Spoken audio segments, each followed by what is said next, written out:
AJ, you've got a guardian angel, my friend. God has his arms wrapped around you then. Condolences to the deceased.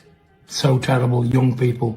It just goes to show you, it's a stark reminder, but people, you've got to start paying attention. It all came from Adam and Eve. In the beginning, everybody on earth. Remember that. Spread love, not hate. People always say Tyson Fury spreads peace, not war. And now he's speaking out after Anthony Joshua's devastating crash, something that has rocked the entire boxing community and thrown their potential mega fight into serious question. It was almost unbelievable to hear what had happened and to see some images of Anthony climbing out of a vehicle in pain, and then to hear, because I contacted his management team, that Kevin Ayodele and Sin Agami, two of his close associates with his training team, and I don't know them intimately, they're very quiet men, they're not out there and talking to everyone, absolutely devastated to hear that he'd lost two of his very close aides, if you like. And it's a terrible tragedy to strike at this time of year. It's always a tragedy for the family. I have condolences to them. Let's start with how Vladimir Klitschko responded to this heartbreaking news about Anthony Joshua's accident. The former heavyweight champion couldn't hide his devastation over what Joshua and those closest to him endured. Looking back on their epic battle, Klitschko highlighted Joshua's integrity and professionalism, while sending heartfelt support and prayers to AJ and his loved ones as they navigate this unimaginable tragedy. You know, whether he has any vascular injuries or not. It will be, you know, personal trainer and exercise rehab coach, these two guys, obviously, to him. But like you say, if he's taking them, his family are from Ogun State, Anthony's. If he's got these guys with him as part of his team, they're close aides, close friends. He's going to have lost two very close friends, two members of his team who are part of his mental, psychological, and spiritual scaffolding. He will have to recover from this in all those ways, as well as physically. Then Gareth A. Davies weighed in, and his reaction said it all. He couldn't wrap his head around seeing Anthony Joshua crawling out of that mangled wreckage, clearly in agony. What made this even more crushing was learning that two integral members of Joshua's inner circle, Kevin Ayodele and Sina Gami, didn't make it out alive. Davies called it an absolute nightmare, especially happening during what should be a time of celebration, and his heart went out to both families dealing with this loss. News with Anthony Joshua losing two of his friends, for him being very blessed that he was in the back seat. And I got to be honest, man, this is what went through my mind right away when I found out he was in the back seat. I'm a smaller guy. You know, I'm 5'10", you know, maybe 175 pounds. Right now, I'm probably 178 because I'm fat. I got like the full dad bod going on after holidays. But I always say, hey, like if you're a bigger guy than me, I'll say, hey, why don't you sit in front? And it just went through my mind. This guy's probably the biggest guy out of his two buddies. Don't get me wrong, his other two buddies looked like they were pretty fit, but he was close friends with them. And he, as a champion, former champion, and obviously just fought Jake Paul. All of this going on, he sat in the back seat, which I think saved his life. 100%, I believe it saved his life. But here's what really concerns experts like Davies. The psychological trauma Joshua might carry from this experience could be just as serious as any physical injury. While Joshua appears to have avoided major bodily harm for now, the real damage might not surface until weeks or even months down the road. The PTSD element here is something that can't be ignored. I don't know Anthony Joshua. I've only seen him in passing one time. Didn't talk to him. Don't know him at all. But it's very scary to think that you cheated death that close. And I just want to say, man, I'm so sorry for your loss, your two friends, and this is very unfortunate, man. I believe he was in Nigeria. Is this correct? Yep. Yeah, I was in Nigeria, and just this horrible, horrible news. Horrible news. Davies made another crucial point about these two men who perished. They weren't just employees on Joshua's payroll. These were trusted confidants who provided Joshua with mental, emotional, and spiritual stability. Losing them means Joshua has lost a fundamental part of his support network. His healing process will need to address every aspect of this trauma, not just the physical recovery, before he can even consider stepping back into any kind of competitive environment. AJ, you've got a guardian angel, my friend. God had his arms wrapped around you then. Condolences to the deceased. So terrible, young people. It just goes to show you, it's a stark reminder, but people, you've got to start paying attention. When driving a vehicle, you've got to be on clock at all times in a sound mind. Please don't drink. When you think it's all right, it's not. Please don't drug. When you think you can, you can't. It's a stark reminder that life's most fragile when you're enjoying yourself at the most. You know, when you're in a good time and you're not thinking and everything's dandy, that's when tragedy can strike. That's when you're most vulnerable. So, Josh Thompson also shared his thoughts on this tragedy, emphasizing how fortunate Joshua was to be positioned in the back of the vehicle. Thompson genuinely believes that seating arrangement might have been the difference between life and death for the heavyweight champion, even as he grieves for the two friends who weren't as lucky. condolences to the deceased's family. Two young men should never have happened.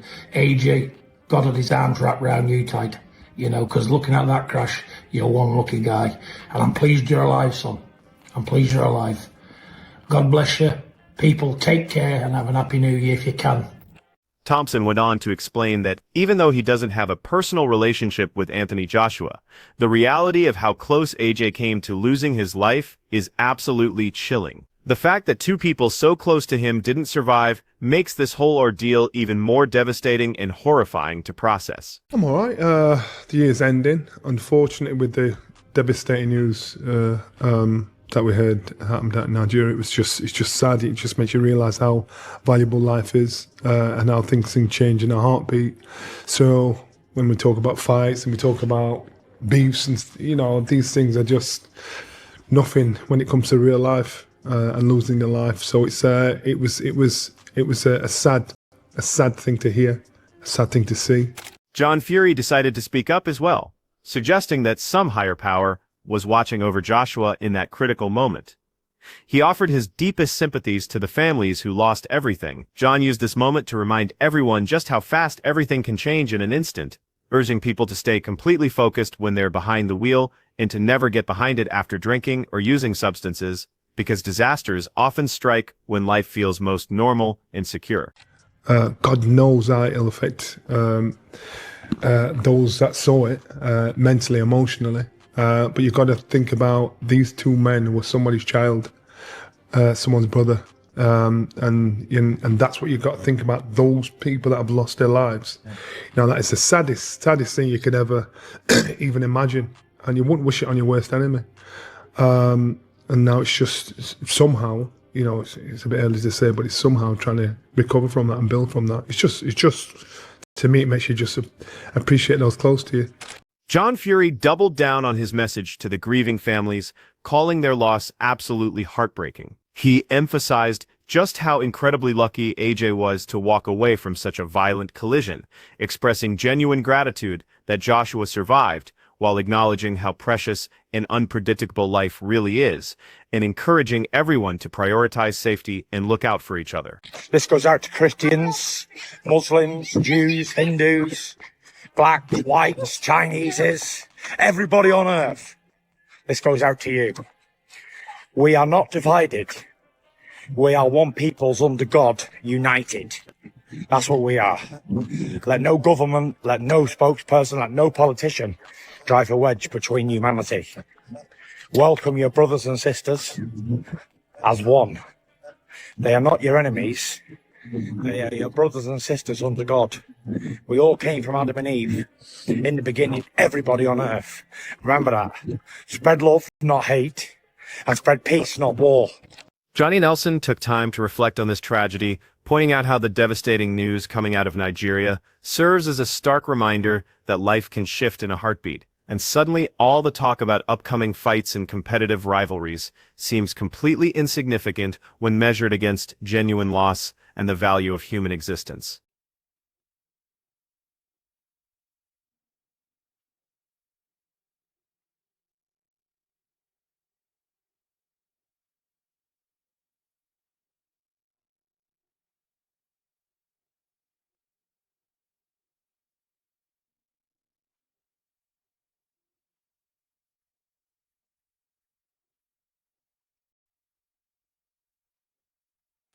Nelson expanded on how tragedies of this magnitude create lasting emotional wounds for everyone who experiences them.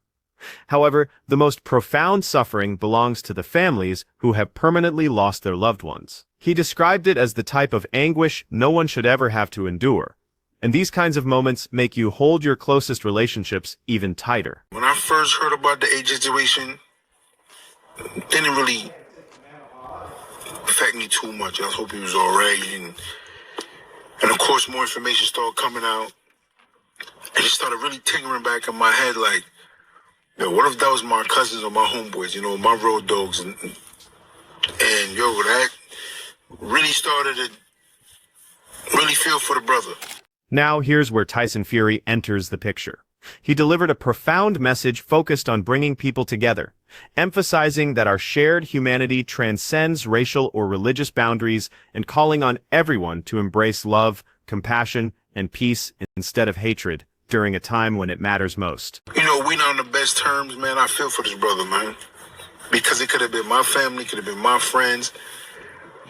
And, I feel like, man, it's mentally, kind of draining looking at this stuff all day online.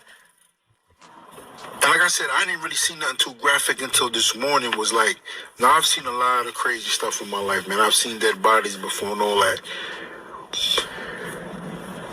And, man, I don't even know how to even express myself because, I'm never really lost for words, bro. But, yo, I know AJ, if he ain't got nobody to really talk to like a real motherfucker like me, bro, send that dude my number, man.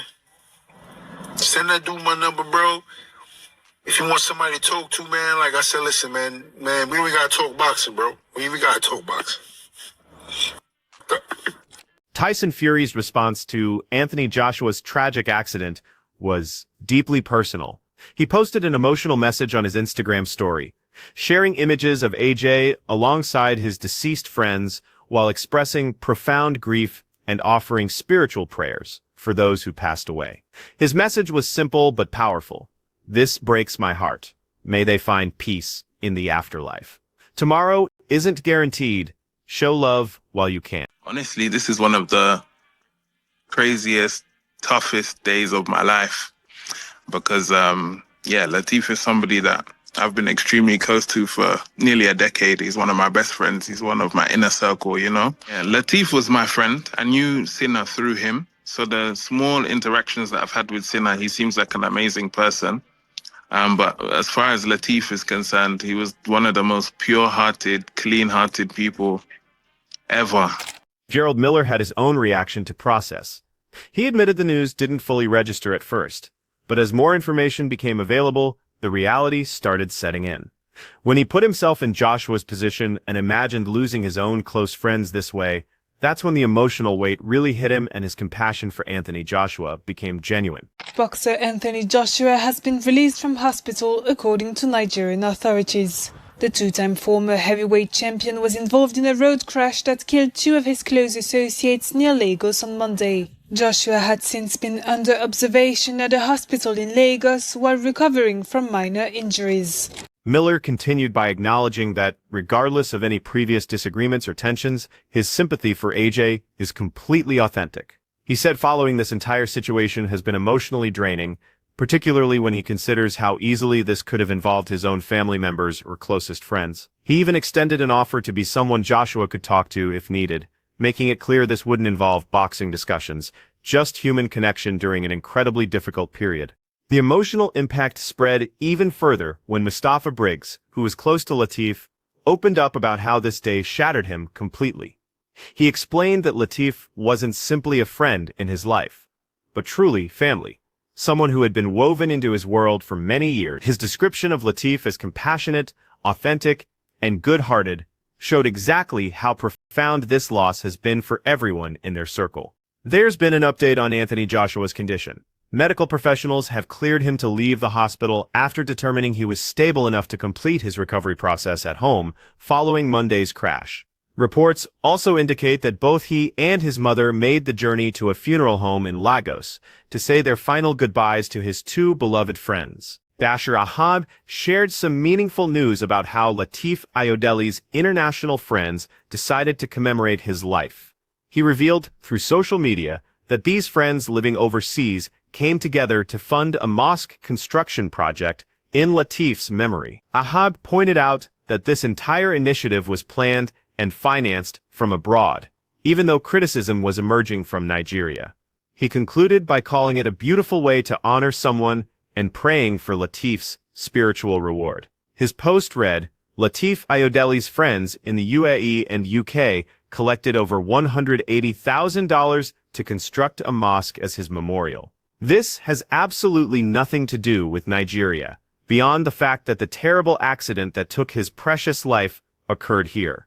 The money wasn't raised in Nigeria, and the construction won't happen in Nigeria. But somehow Nigerian people are the most upset and outraged about it. This is exactly how I'd want my friends to remember me. May Allah accept this gesture for our departed brother and grant him the highest place in paradise. What we're seeing now is the entire boxing community coming together in shared sorrow.